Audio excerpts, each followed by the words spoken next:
Hello, Waffle lovers, and welcome to another episode of Whatever Flips Your Waffle here on 365sportscast.com.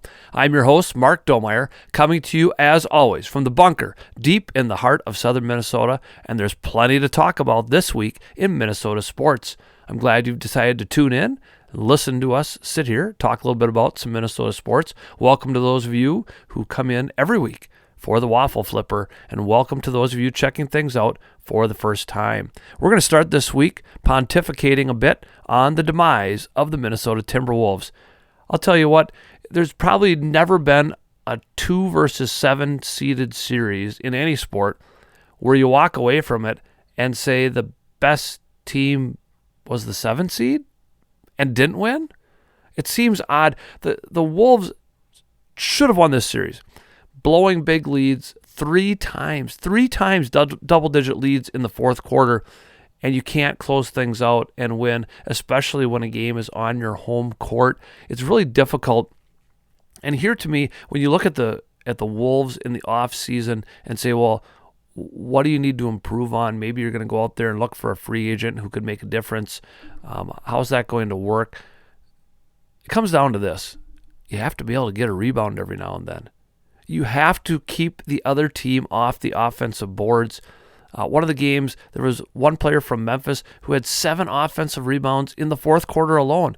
There should be nobody who has 7 offensive rebounds in a game against you, much less in one quarter. Learn how to get position. Learn how to box out. These are the things you teach young people when playing basketball. I always remember that John Schultz, coach of back-to-back state champion girls basketball teams at NRHEG, used to preach rebounding. And when he coached his daughter's teams in elementary basketball even, they never kept track of who scored how many points, anything like that. They had one sheet of paper, and it said rebounds, us, them. Out-rebound the other team. You win. It's pretty simple. Between that and some of the hero actions, like I'm going to jack up a 25-foot three-pointer or something, from Karl Anthony Towns, stuff like that. Run your offense. It seems like this team just wasn't quite ready to understand what it takes to win in the playoffs, and hopefully this is a learning experience. Memphis was in the same place last year, lost some games they should have won, didn't make it out of that round. So maybe the Wolves will be on course for that. I think, Chris Finch and his coaching staff extended on their contracts, certainly deserve that. And the players really seem to buy into a lot of things that they say. But I'm sorry, in crunch time, you have to get control of your team, and your team has to listen to the coach. And that's how you win in the NBA. You don't go off and do your own thing. That doesn't work at any level of basketball on a regular basis. It seems like, free agents like Prince and some of these other guys want to stay, talk about staying. You have a really good core here. Again, round it out. Figure out what you can do. Is there even one player who can come in, like I say, rebound and make some things happen?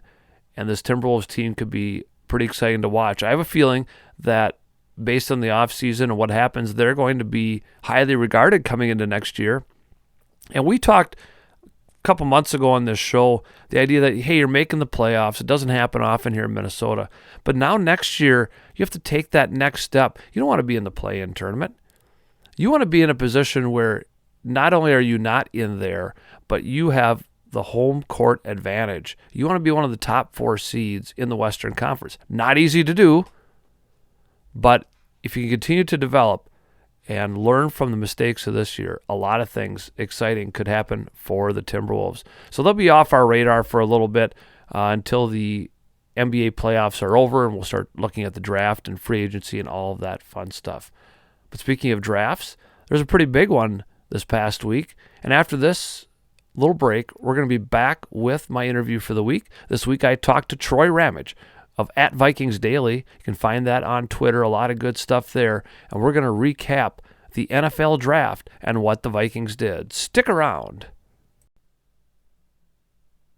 There's enough bad news in the world. Where can you turn for some good news? The NRHEG Star Eagle, of course. Your area newspaper, the Star Eagle, focuses on the events and people that make our area a great place to live. The NRHEG Star Eagle, your good news newspaper.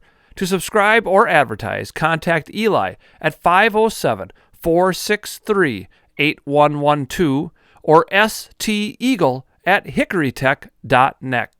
The Star Eagle is currently hiring for all positions. Again, contact Eli 507-463-8112 or email steagle@hickorytech.net.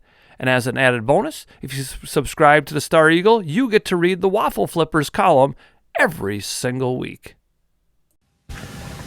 Joining the program this week here at 365sportscast.com, Troy Ramage. He runs a Twitter account at Vikings Daily. You should check that out. A lot of really good information there. He's got a lot of, as he puts it, credible info on the Minnesota Vikings. And Troy, you're even followed by the great Carl Eller, which is awesome.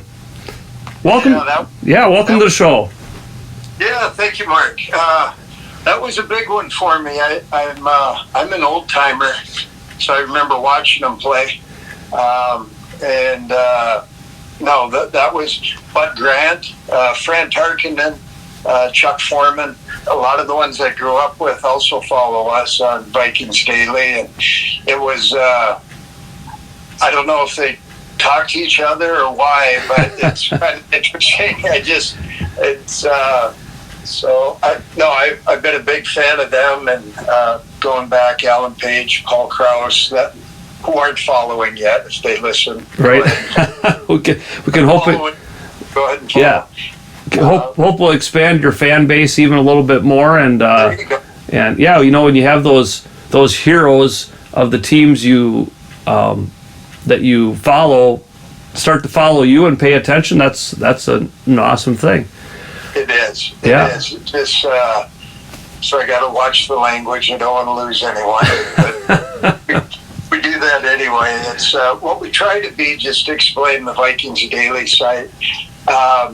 Other than training camp, we don't have a lot of original content. You might get some slants of our particular views, but as far as essay long form, other than training camp, I don't, because we're fans, and I think we come across that way. And the second is, unless you're in the room interviewing these people, which other than training camp I'm not, it's you can only report on what you think and what you're seeing other people say anyway. So we're kind of, for lack of a better comparison, like the Drudge news site, where every day there's something in there. So if you kind of want to see what's going on with the Vikings today, we're telling you what someone said. Now, we're maybe reading 50 things for every one we post, because we don't want to blow up people's phones. But that's what we do. There's some days there's one thing on that, but there's at least one thing every day. During the draft, we went nuts because we were there. Yeah. But normally it's not like that. And that's, as I trolled through Twitter and things, and I keep trying to find more and more great people to follow on there, and when I ran across your site and everything, and the whole draft idea, I could see a lot of knowledge there. And you were at the draft party at US Bank. What's that like to be among all these probably super fans there? Yeah, different. Normally I watch it with all my notes, and I'm crossing people off, and I'm making all my adjustments, and all my draft magazines, all my printouts, a couple of laptops. And now you feel kind of naked, because you're in the room and they're not really, oddly enough, following the draft real close until it gets to be the Vikings pick. So, but I liked it. It was kind of freeing, because before, if someone walked in the room, it was throwing off my rhythm. Okay. And now I was just sitting there watching. So it's kind of fun to, I don't want to say take the day off, but it was a different experience, and I definitely recommend it to people. Okay. And the great Paul Allen kind of hosts that? Is that how that works up there? He sort of MCs everything? Yes. PA on the mic, as they say on Twitter. Right. He was there with Paul Charchian, and they were probably the two main ones, but they were joined by Ben Lieber and Pete Bursich also shared the stage with them. So a lot of knowledge sitting there, and they had some people visit, but it was pretty much the four of them. Okay. Yeah, I mean, K-Fan, boy, if you want to turn on the radio and listen to Vikings stuff, tuning into PA certainly seems to be the best place to get a lot of good stuff there. I agree. Yeah, in season or out of season, doesn't matter. So, my tone. There are other ones that follow, and some just have a negative slant. No matter what happens, if you win, it wasn't by enough, and that kind of. He tends to be, not tends to be. He's a cheerleader. Yep. Yes, I tend to look at. I think if you're a fan of a team, if you're negative all the time, you need another team. Right. You know, they're going to be bad years. I was there for Les Steckel's year, and I still watched every game that year. As a fan of the team, I'm wondering, okay, what rookies do we have next year to work around? Because I think they're going to blow this thing up, and you just watch it different. But if it makes you sad or whatever watching, do something else. Right. Yeah. Well, and PA, Duckies and Bunnies, as the common man calls them. But yeah, he tends to stay there. Yeah, so, I'm a big fan of Common also. Yeah. So how much positivity was there then, both from your perspective and perhaps the people around you, when all of a sudden the Vikings trade the number 12 overall pick to the Detroit Lions of all teams? I tweeted out right after it happened. I tweeted out, I'm glad the draft party was held at US Bank Stadium. If it was in the Metrodome, the roof would have collapsed again. It's like all the air got sucked out of the room. I don't know how to explain it other than that. But I think the bulk of people, if you're picking 12, you maybe got 14, 15 names that you're ready with. And you're seeing all of the, 3 of them at least, still there. And you're excited. You've waited since the end of the year for something to happen. And yeah, it was kind of a downtime. We were front row of the section where the seating started outside of the VIP section, and they just wheeled the big drum next to us. They're getting ready to start the skull chant to lead into the pick. And then they announced the trade to Detroit. And, I took a picture of a bunch of people leaving after that. It didn't empty, but I had 500 people, 10% probably. But who knows? They could have had babysitters, had to get home. They were counting on leaving after the pick anyway. Right. I don't know if they're now Detroit fans or what happened, but they left. Well, and so I admit to being pretty startled by that too, and including a trade to Green Bay as well. This is a new regime.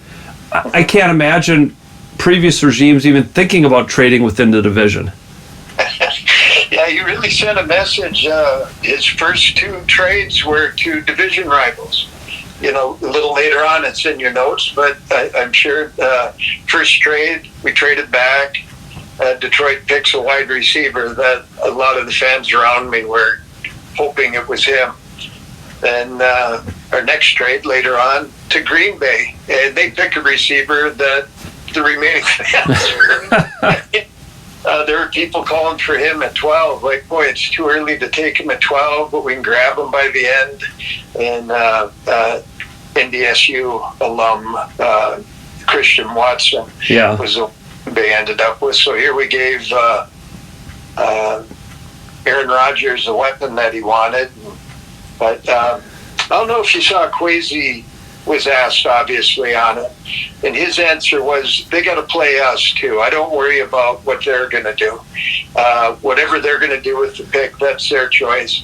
What he looked at when we traded back from 12 to 32 was, what are we getting in return for that? Would I rather have that or a pick at 12? And he said, we got to do what's best for us, and they got to do what they think is right. We'll see. Time will tell who was right on that one.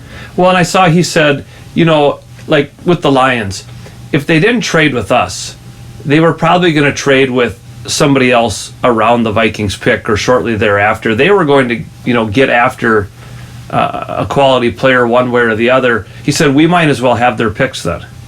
That's exactly right.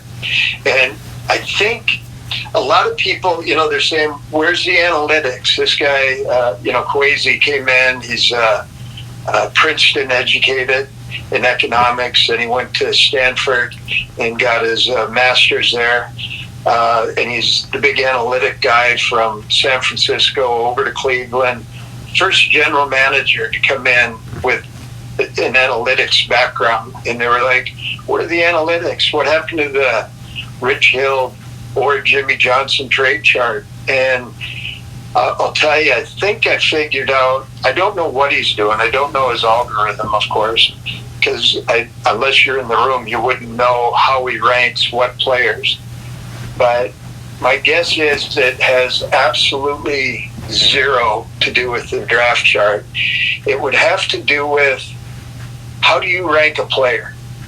And where is the drop off? Like if your fifth player is way better on your board than your sixth player, maybe you draft up if one of those top five starts slipping. But if your sixth through 30th player are roughly equivalent, you don't care if you're picking 12 or 30. Do you know what I mean? Yeah, right. And only time will tell. Like the 2012 draft, there was 2 safeties taken, and the first one went at 7th, and his name's Mark Barron. Now a trivia question. The second one taken was Harrison Smith at 29, and I found an old article on it.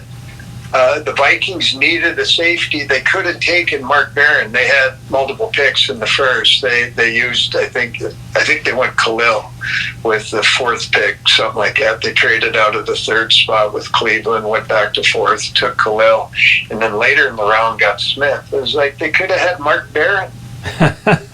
Yeah, right. And yeah.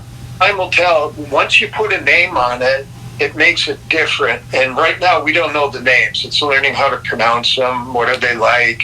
The coaches know, and they could be wrong. The team that picked 7th and Mark Barron, I'm sure if they could go back and redo it, they take the Hall of Famer 20 spots back. They trade back, take a Hall of Famer, pick up some picks. And we'll see if that's what happened this year or if we goofed. Well, and I was thinking as I was watching all this unfold, you and I had a conversation last week.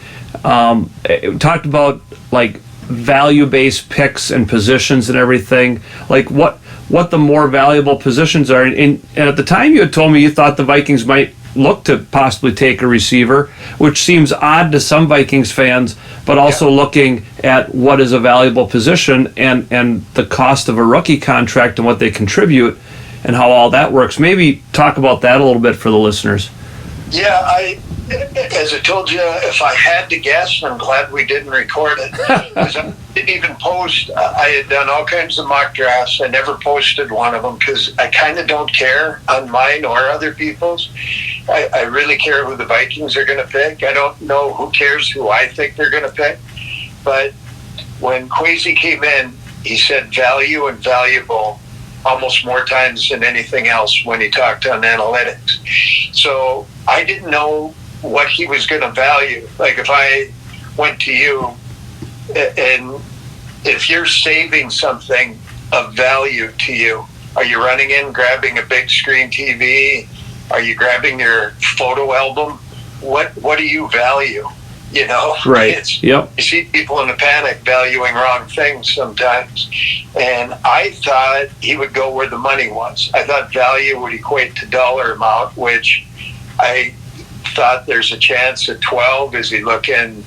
The reason for wide receiver, Devontae Adams, Tyreek Hill got traded this year. Tyreek signed a $30 million contract, which is the second most expensive Other than quarterback, it is now the most expensive annual pay went to a wide receiver. Devontae Adams also signed a large one. So the 5 top wide receivers are second only to the 5 top quarterbacks in pay. So I thought value would go that way.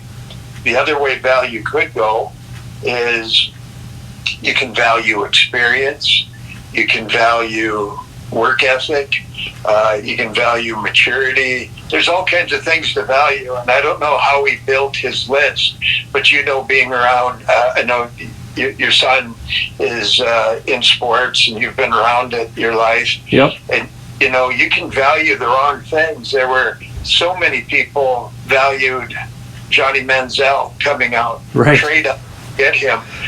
Do you value a strong arm? Do you value a quick mind? I mean, Tom Brady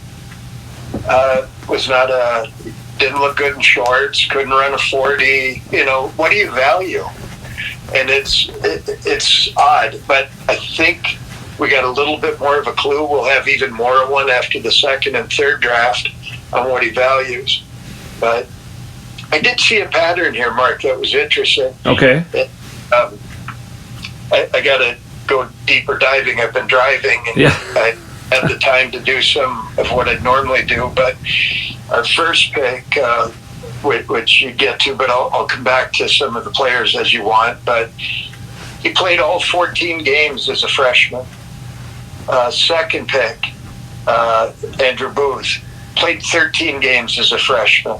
Third pick, redshirt freshman, played all 14 games. When you work down the list, the Gopher, what is it, Osaze?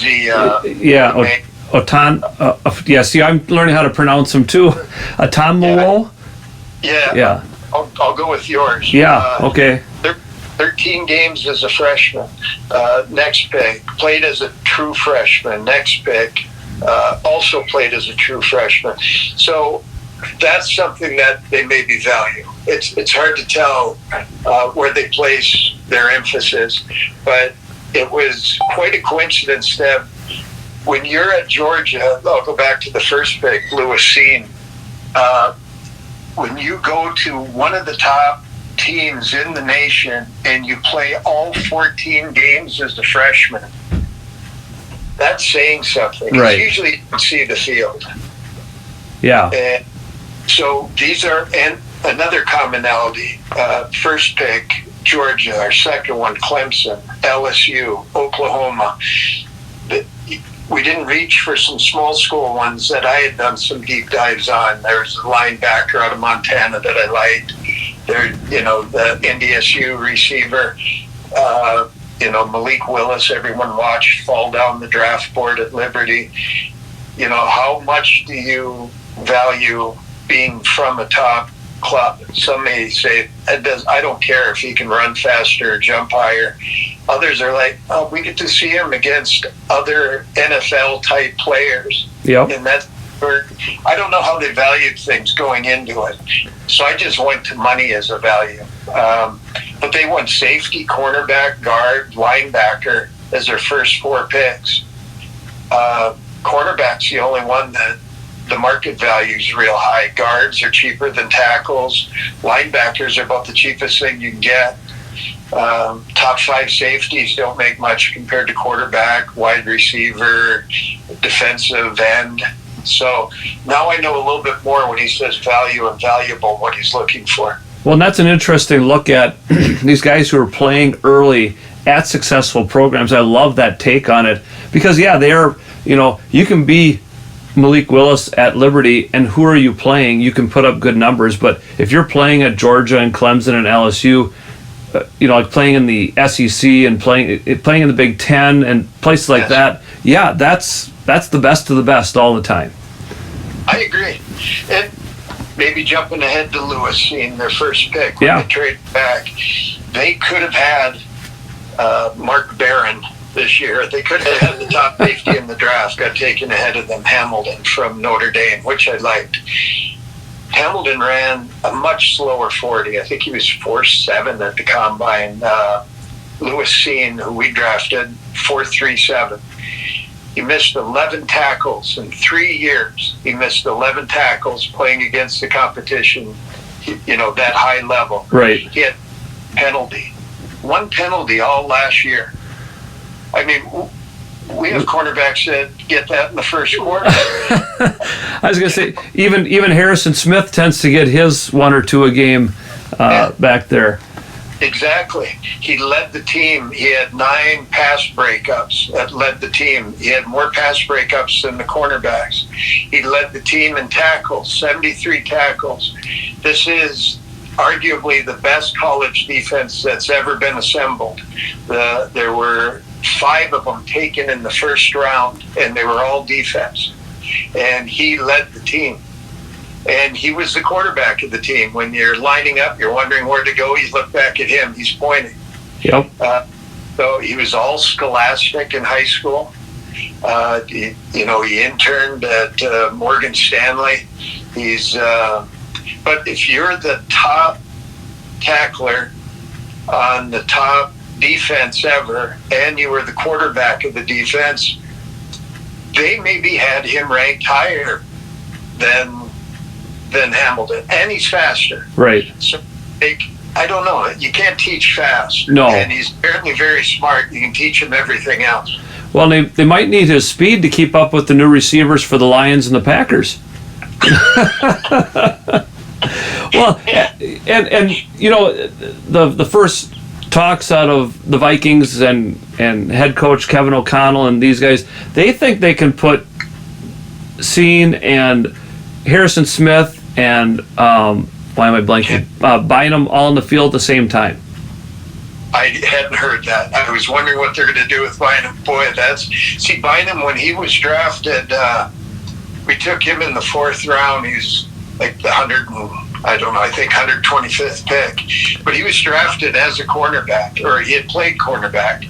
If you check on the 2021 draft, they had him down as a cornerback. We used him as a safety, but we're weak at cornerback. We maybe gained a safety and a cornerback here. Could be. Yep. Well, and I think Ed Donatel will do some creative things defensively too. And hey, if you can get your best players all on the field at the same time and they can play different positions, then you go for it. Oh, definitely. I hadn't heard that. That's exciting. Yeah. I think that was. I read that in the Star Tribune.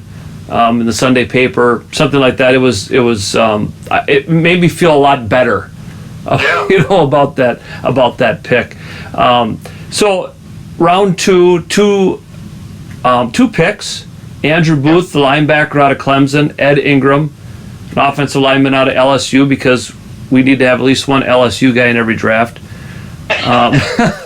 Which, hey, that helps promote camaraderie too. These guys know each other. They'll be welcome, stuff like that. But linebacker, this is kind of as we switch defenses now, and you start to wonder who's going to be around for long. I thought that was a pretty good pick there at the start of round 2.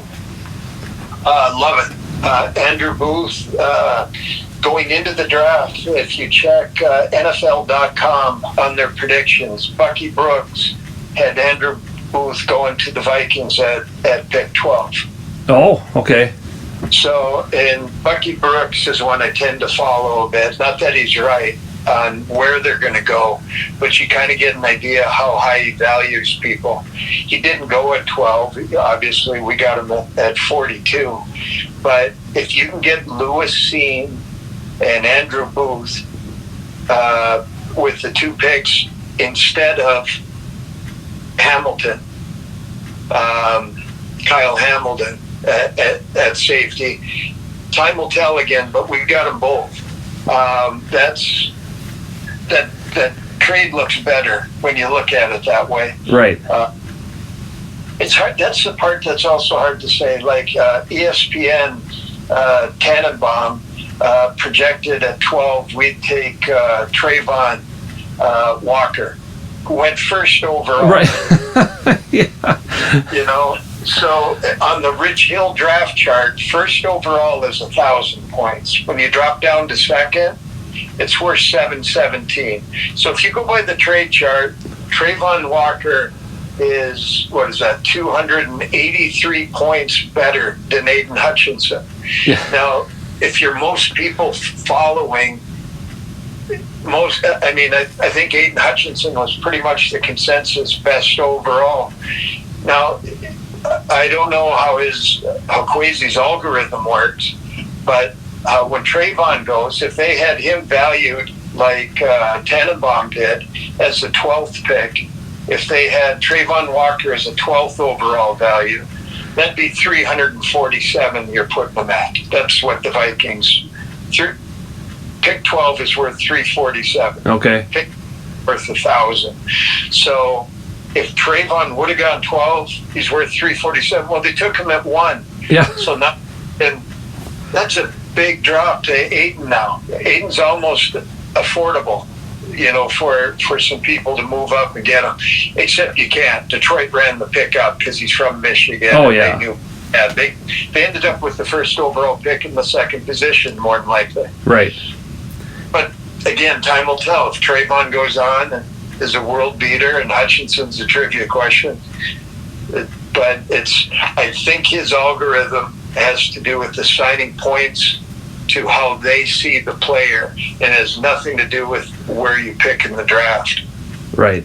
So we got Ed Ingram as an offensive lineman. Later on, back in round 6, Vidarian Lowe as an offensive lineman out of Illinois. Right. Just kind of patching some things together here, looking at potential starters. Yeah, I think so. I don't know if it's right away. I'm still hoping Wyatt Davis, who's one of our third overall picks last year. We had, I think, 4 third-round picks: Kellen Mond, Chaz Surratt, Wyatt Davis, and Patrick Jones. I think we're all in the 3rd round last year. But who knows? I'm still hoping Wyatt Davis develops into something. He was on the outs with the last head coach, so we'll see. But I think they're both solid. They, like I said, on Ingram, he started 12 games as a freshman. He played right guard and left guard, so he's got some position flexibility. And Lowe, he's another one. He was how a guy like this is available in the 6th round. Vidarian Lowe. He was a starting left tackle since he was a freshman. How do you start at left tackle as a freshman? I'm picturing an 18-year-old. Right. I mean, for Illinois.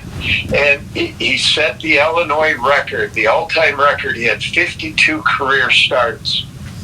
So it's not like there's a little bit of tape. Even with COVID, he got 52 starts in there. Wow. He's married. Yeah, he has 2 kids. He's the one, he's the legal guardian of his 14-year-old brother when his parents had passed. He became the legal guardian. So again, maturity, it's trying to figure out what is he valuing in people. Right, yeah.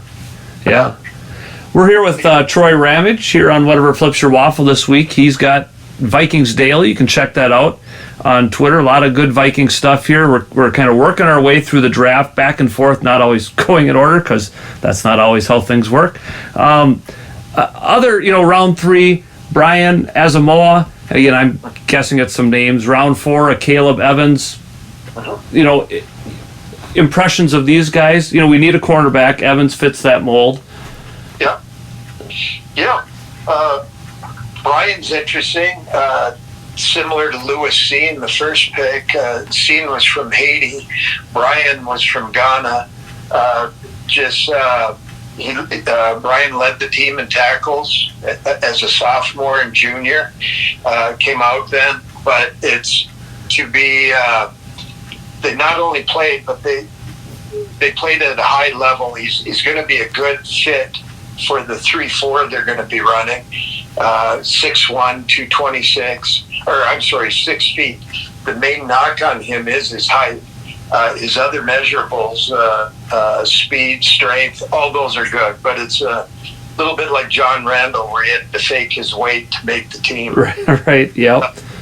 Way back, he they told him, don't even bother showing up if you're under 250, and he was 246, and he wore chains under his sweats when he weighed in, and I'm glad he did. Yeah, I just say if anybody turns out like John Randall, as far as legacy, we'd be okay with that. Yeah, I don't know how you measure hard, but he had it. Yeah. And, one of the two, I'm really excited to see a Caleb Evans. Kwesi, a few days before the draft, said someone asked him, do you have a sleeper in here that you're really hoping for? And he said, everyone does. And he said, I definitely do. There's one that kept him up at night, hoping he's there. And it was one of our trade-ups, and that was a Caleb. We traded up in the 4th round to get him. And it'll be interesting to see what he saw in him. I haven't done a deep dive on a Caleb yet, but I'm excited for him, a cornerback. And so to get Booth and then to turn around a couple picks later and get another cornerback, that's a lot of attention to the back end of the defense with Sean, Booth, and Evans. Yeah, so, and that's where the Vikings clearly needed the most help. Their defense has been atrocious the last 2 years, and you had to address that in the draft. Completely agree, and like you said, if you're letting your division rivals take top wide receivers, you need all the help you can get back here. Right. The Vikings also drafted some skill position players. Ty Chandler, the running back from North Carolina, Jalen Naylor, the wide receiver from Michigan State, and Nick Muse, a tight end from South Carolina. These could be flyers. They could be, hey, they can push other guys, or it can be, in 5 years, we're saying, wow, that was a brilliant pick late in the draft. Yeah, and that's I haven't had a big chance to go through them yet the way I want, but Chandler, you talked to running back, also played as a freshman, true freshman. He has kick return ability. He led the team all 3 years in rushing. 6-yard average the last year. He can catch. Had 14 yards on average receiving, but not a big sample size. I think he only had 15 catches in 13 games, but can do something out of the backfield. Muse also played as a true freshman. 14-yard average, started all 13 games at the end. It's hard to say. Muse 6'5", 250 pounds, 249, but he came back and gained 10 pounds in the offseason. He's 259 now. I have no idea how they value what they're looking for there. And there's maybe you said it, but Naylor, Jalen Naylor, yep, in the 6th round. Interesting guy. Nice measurables, 38-inch vertical. Okay. That's easy. 17-yard average as a wide receiver. So. And again, in the Big Ten, a 17-yard average in the Big Ten. That's a pretty big measure too. So, yeah. Did you feel, Troy, anywhere along the way, it's not a great quarterback class, and they started falling, that maybe the Vikings should have taken a chance at grabbing one of these quarterbacks, a Pickett, a Malik Willis, and say, hey, we could mold them for a few years, or not worth it? Well, I don't know. Let me measure it. I guess I knew if they did, it would, to some extent, I don't want to say be an indictment, but if they would have grabbed someone, you're kind of saying you didn't think a lot of Kellen Mond, which the last group also didn't. But there were some, going back last year, we took Kellen Mond 3rd round, never saw the field. Coach Zimmer was pretty infamous in hinting at his distaste for him. Chris Sims, who I respect as a quarterback guru, this could be one of his misses, but the year everyone was talking Trubisky, he went for this little-known quarterback, Patrick Mahomes. He thought would be a better quarterback. The league didn't. He was the 3rd quarterback taken, but Chris Sims was right. Mon, he had second in last year's draft. He had it ranked very high.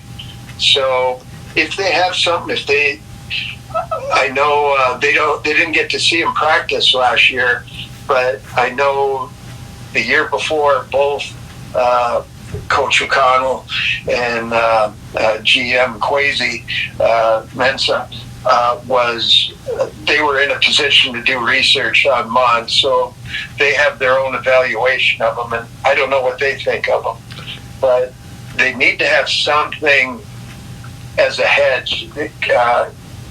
First, Kirk's very expensive. Not necessarily for how good he is. I think he's very good, but it's a lot.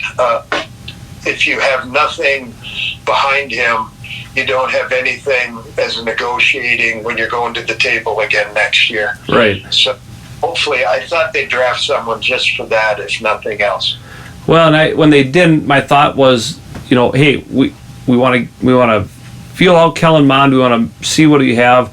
And if they see the same thing that the previous coaching staff did and don't have much hope for him, then I would imagine next year quarterback would have to be a little bit of a priority at some point. You have to develop somebody for when Kirk Cousins is no longer your quarterback. Exactly right. And this year was notably going into the year that some of these players get some steam as the year goes on because quarterback's the face, so you got to put attention on them. Hard to get people excited to watch the draft when you're talking about a long snapper or something. It's a quarterback. But next year is as weak as this year was in quarterbacks. Next year is supposed to be exceptionally strong. So we'll see. You never know who gets injured or who has a bad senior year, that kind of thing. But next year is supposed to be quarterback deep. This was supposed to be a drought, which it turned out kind of was. I think Pickens was the only one taken the top 2 rounds. Or did Ritter? Ritter went there or not. Yeah. But Kenny Pickens went to Pittsburgh, and boy, it depends what you read on him. I read his average time, how long it took to make a throw was like 3.2 seconds. They try to get you to about 2.8 something in the NFL. Right. And his average completion was among the lower. So not only was it taking him longer than average to make a pass, overall he's throwing underneath. So it's like, and he should have had a higher, he had a good percentage, but when you have that long, he should have had a higher completion percentage. So who knows? Yep. All that really made the press was his hand size, but there's so many metrics that go into this, and apparently the knock on Malik was the offense was too simple. It was a one read and run if it's not there. Okay. I don't know if that's true or not, but if it is, that's why that's probably part of the reason he went where he went. Right. Well, let's wrap up with this, Troy. When we just kind of first impressions, the free agent signings, off season, the draft, what kind of a grade do you give this front office right now? Just off the top of your head without really knowing how these guys are going to develop.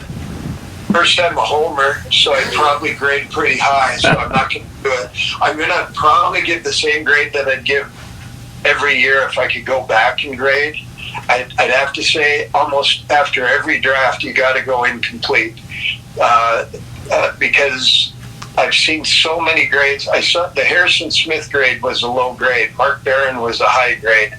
And I'd have to say it's incomplete, and it will be incomplete next year. I don't think we can grade this year, even next year, because let me go to last year. We had Christian Darisaw, Cam Bynum were our starters there. Smith Marset got some playing time, but largely that's what we saw. We still have Kellen Mond, we don't know. Wyatt Davis is a guard.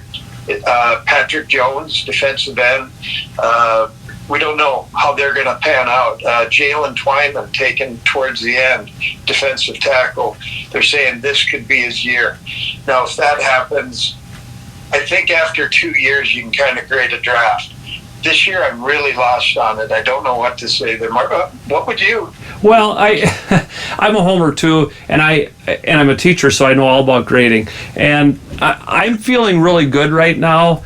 It took me a little while to recover from the shock of the trades, but if I take the signings, like re-signing Patrick Peterson and Jordan Hicks and stuff like that, and I mix it with this and some excitement over the new coaches, I'm at a solid B right now. I'm willing to change my grade with extra credit in the future. But I'm optimistic, and I really believe the Vikings are a playoff team this year if people start to slot in and fill out the way the Vikings think they should. Interesting. I like that. So, yeah. I heard, and I like that. I like that way of looking at it. One other thing that could happen Monday, I'm not sure when this airs. If it airs Wednesday night it'll air. So yeah. Wednesday night, last Monday around noon, any free agents that are still unsigned do not count against compensatory picks. Oh, that's right. There's still big names out there like I'm drawing a blank on the center. Treader. Okay. Yep. Treader. There's some players that could still be signed, but if we sign them tonight, they count against compensatory picks next year. If you lose a top player, but you signed a top player, counts against you. After Monday, I think at noon, we can sign people like that. And there could be some more free agent signings after you see what didn't we get in the draft that we still need some help on. Right. So that'll be interesting to watch. But yeah. I hope your grade is right. I'll go with that. Yeah. You grade for a living. I go back and argue why my grade was low when I was in school. Okay. Well, Troy, I'm so glad you joined us this week. We'll have to touch base again when we get toward training camp and toward the season and kind of see how things are panning out. But I sure appreciate you joining us this week here on the program. Thank you very much. And now it's time for the State of Minnesota Sports.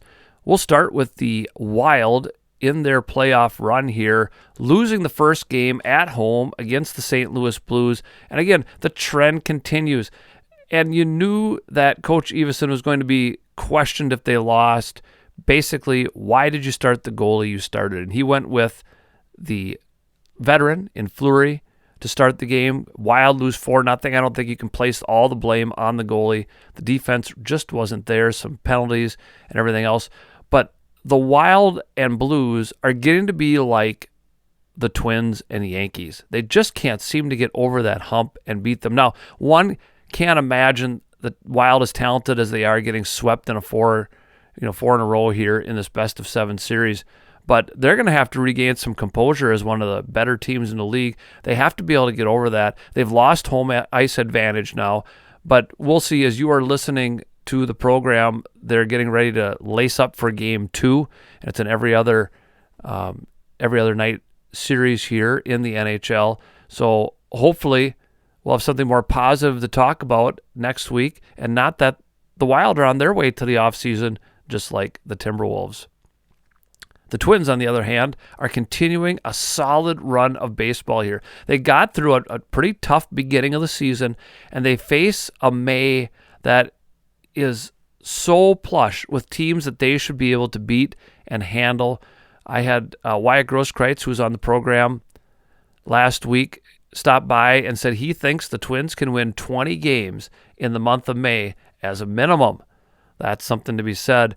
But you look at the fact that, they have won like 10 out of 11, and I'm recording Tuesday night, so they're playing the Baltimore Orioles. Sweep Detroit, win 2 out of 3 in Tampa Bay, and even the loss in Tampa Bay, where Dylan Bundy gets rocked for 4 runs in the first inning. They were all over everything he threw, and he talked afterwards about some of the adjustments he has to make because teams are figuring out his strategy, and that's a sign of a good pitcher. I got to make some changes. But the thing about Bundy's start is even after getting rocked, he still went 6 innings, saved the bullpen. They weren't going to win the game. They lost pretty handily. But you didn't need to use up all these arms in the bullpen, and that came into play in some closer games on Saturday and Sunday, to the point where Sunday you could use a Cole Sands coming out of the bullpen for his major league debut. He gets hit around a little bit, gives up a couple of runs, and it didn't matter because the Twins also are swinging hot bats at the right time.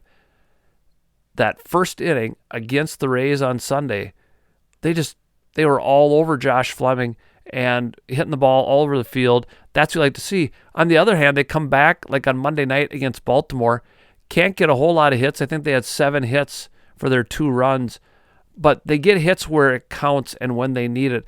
And I think the confidence of the Twins coaching staff right now is that these pitchers are doing so well by and large. You're going to have those, bumps in the road. You're going to have a Dylan Bundy bad start. You're going to have a Joe Ryan bad start at some point in time. All these guys are going to do that.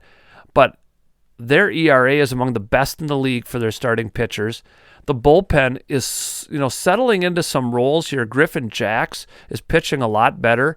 And I heard him on the radio after the win in Baltimore the other night. All of a sudden, he's thrust into a crucial role coming into the bullpen in a 1-run game. And he's got a lot of confidence, and he's figuring out ways to pitch.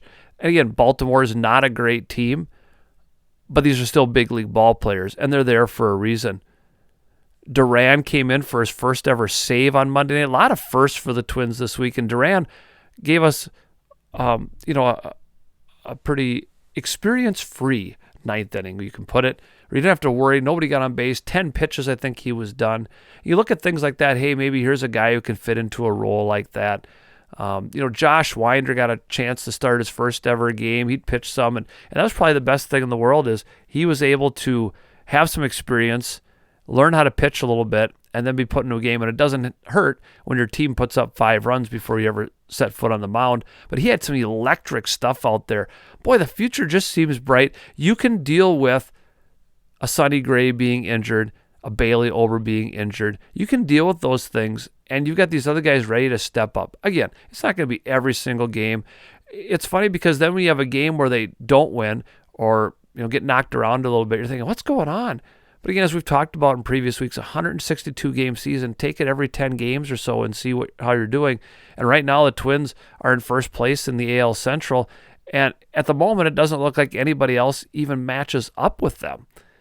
And again, they're playing Baltimore now, 4-game series. You should win 3 out of 4. Then you come home and play Oakland. Oakland has sold the farm. You should be able to go and beat up on an Oakland A's, especially at home. They've got a lot of teams like this in the month of May, and they have to make hay while the sun shines because June is a little more difficult. Playing the Yankees, playing the Rays again, they're going to be better probably by that point in time. But still a lot of positives for the Twins. And it's exciting to be in Twins territory. Even something like Miguel Sano, a lot of people rip on him. I'm one of them. I don't think he's a great ball player. He's hurt. You hope the best. You don't want anybody to be hurt. But Luis Arraez has stepped in to play first base and done just fine. The other infielders have to adjust. He's not that tall. But, boy, a lot of great things. I can't wait to get to Target Field at some point this summer and watch this team. And it's exciting to be able to see them have some success and hope that can continue. So it's exciting all summer long. And that's the state of Minnesota sports. And now it's time for This Week in Minnesota Sports History. On May 4th, in 1975, the Twins retired their first ever franchise number, Harmon Killebrew's number 3. Killebrew was playing for the Royals at the time and then went and hit a home run against his old team. On May 4th in 1982, Jim Eisenreich of the Twins removed himself from a game due to taunts from Red Sox fans because of his Tourette syndrome, a very unfortunate event and one we would hope would not happen anymore today. In 1984, on May 4th, the Oakland A's' Dave Kingman hit a pop fly that got stuck in the Metrodome roof and didn't come down. They ruled it a ground rule double, and the next day, one of the workers climbed up there, found it, let it drop, and then Mickey Hatcher dropped the fly ball. In 1999, on May 4th, the Twins franchise got win number 3,000 as they beat the Yankees 8-5 at the Metrodome. The number of times they've beaten the Yankees since then have not inched them any closer to 4,000. On May 7th in 2004, the Twins announced they were moving all their games on TV from Victory Sports 1 to Fox Sports Net North. Remember Victory Sports 1? It lasted all of a month that season. Very few people had it on their cable networks and everything else because it cost too much money. Boy, that sounds familiar, doesn't it? On May 7th in 2008, Carlos Gomez, Go-Go, hit for the cycle for the Twins in a 13-1 win against the Chicago White Sox. On May 7th in 2010 was the first ever rainout at Target Field, although the game against the Orioles was made up the very next day. On May 8th in 1968, Catfish Hunter pitched a perfect game against the Twins as the Oakland A's won 4-0. And in 1984, Kirby Puckett made his debut with the Twins on May 8th and had 4 singles. The Twins beat the Angels 5-0. On May 10th, in 1991, the Minnesota North Stars beat the Edmonton Oilers 4-1 to advance to the Stanley Cup. They would, of course, lose that, but they made it. And that's, that's over 30 years ago now. In 2000, on May 10th, the Twins earned their biggest come-from-behind victory in franchise history after being down 8-1 to the Indians at the Metrodome. They were down 9-7 in the bottom of the ninth, and then scored a run with Matt Lawton, and then Midray Cummings, remember him, hit a 2-run home run for the victory. This week, for you local listeners in New Richland, Heartland, Ellendale, Geneva sports, on May 5th, golf is at home out at Riverview Golf Course. The track team will be at home as well for their lone home meet of the year, and softball is home against Kenyon Wanamingo, while the baseball team will travel to Kenyon. May 6th, baseball is home versus JWP. Softball is at Caswell Field in Mankato. There's a big tournament up there, an invite. They will play Glencoe Silver Lake and Sauk Center on May 6th. And then May 7th, they go back over to Caswell and play St. Cloud Cathedral. So some good competition there if you want to watch some good softball. On May 9th, softball is at Maple River and baseball is home against Maple River.